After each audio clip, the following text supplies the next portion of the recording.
Welcome back. Today I have Congresswoman Katie Porter here with us, who's been in Washington, and I know you have a lot to fill us in. So how are you doing? I'm doing fine. I've been going back and forth now since January 3rd when I was sworn in.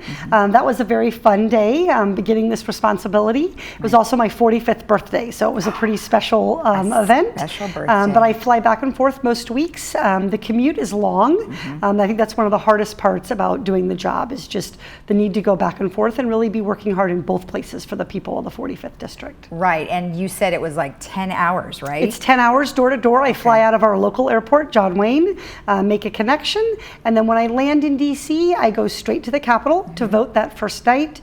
Usually we'll be in DC for 2, 3, 4 days, then get back on the airplane and reverse it, come back here into the district and take meetings. So this morning I met with the Orange County Hispanic Chamber of Commerce to learn more about how they're supporting our local businesses. And after I finish up here, I'm going to go read a book at an elementary school and tour some of their tech classrooms. Oh, that's great. I mean, there's a lot of things that you have to do, not just for seniors, but for everybody here in our district.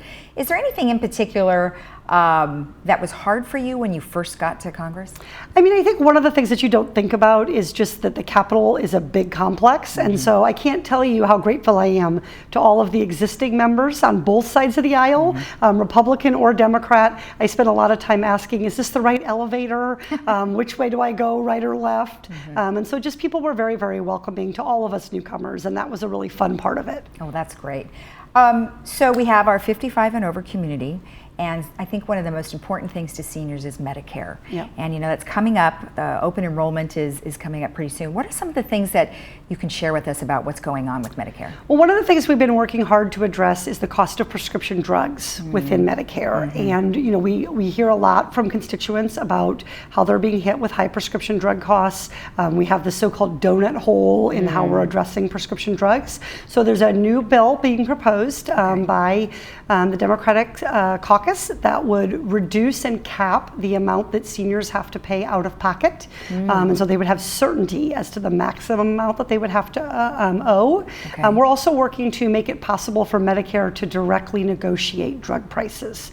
So right now there's a provision that prohibits the government from negotiating drug prices. And that's a real problem, not just for seniors who then end up paying higher prices, but for all of us who are paying taxes to help support the Medicare program. So that's one of our top priorities when I head back to Washington next week. Okay, and then, so obviously prescription drugs, and then what about you know, just going to the doctor and things like that? Are things still being, are they being covered or are they being denied? Well, one of the things we're working on is making sure that all of people who are on Medicare have choices, that they can go to the doctors that they prefer, and also working to make sure that reimbursement rates are sufficient to keep people taking Medicare. I know that there are certain areas, for example, mental health, where a lot of the psychiatrists or psychologists don't take Medicare, and this leaves seniors paying out of pocket for much needed health care. So I'm part of the mental health caucus, and that's one of the things that we're looking at, is how do we make sure that providers are getting reimbursed at a fair rate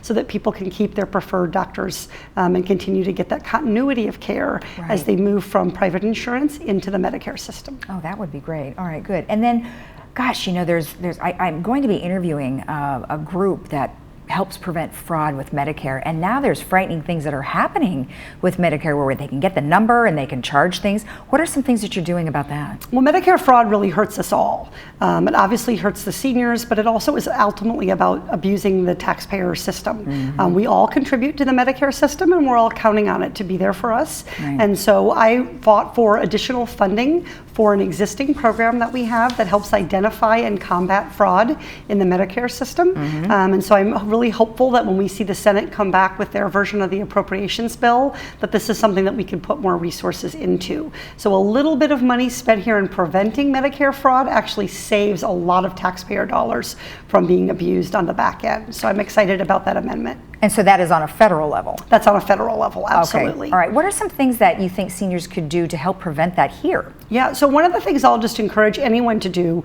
whether it's a fraud-related issue or any kind of problem with accessing their Medicare benefits, is to reach out to our office.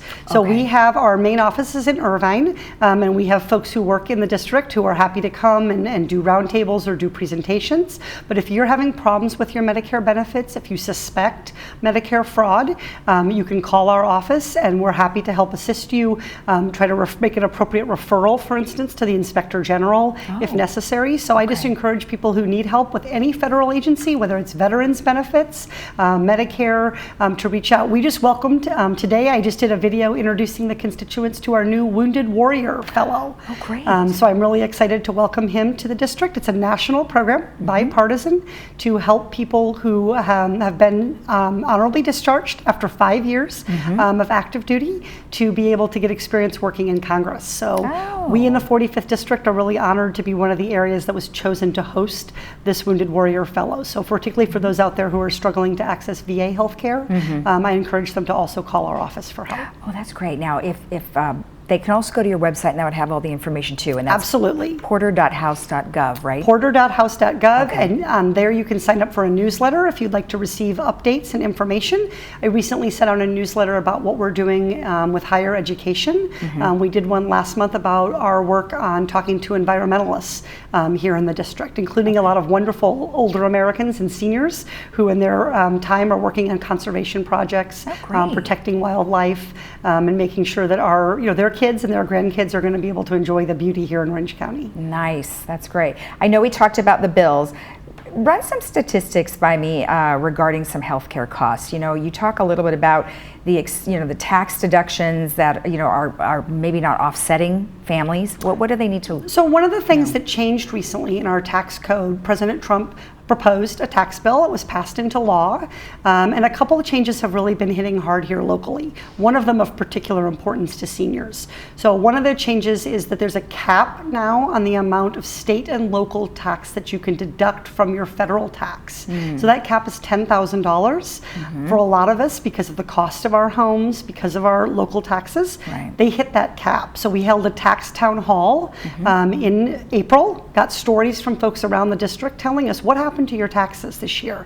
Did that deduction cause you to pay a higher tax bill than before? And this is an issue of tax fairness. This is falling very hard on California. So that's something I'm leading the charge, bipartisan basis, cooperating across the aisle with others to try to repeal that change. In terms of seniors, one of the things that happened in the new tax law is that it raises the threshold of how much of your income has to be paid to medical expenses before you can take a deduction for those medical costs. So the previous threshold was 7.5%. If 7.5% of your income was being spent on medical bills, we said, wow, this person's being really cost burdened. We want to help them a little bit with their tax bill. The President Trump's tax law raises that amount to 10% of your income.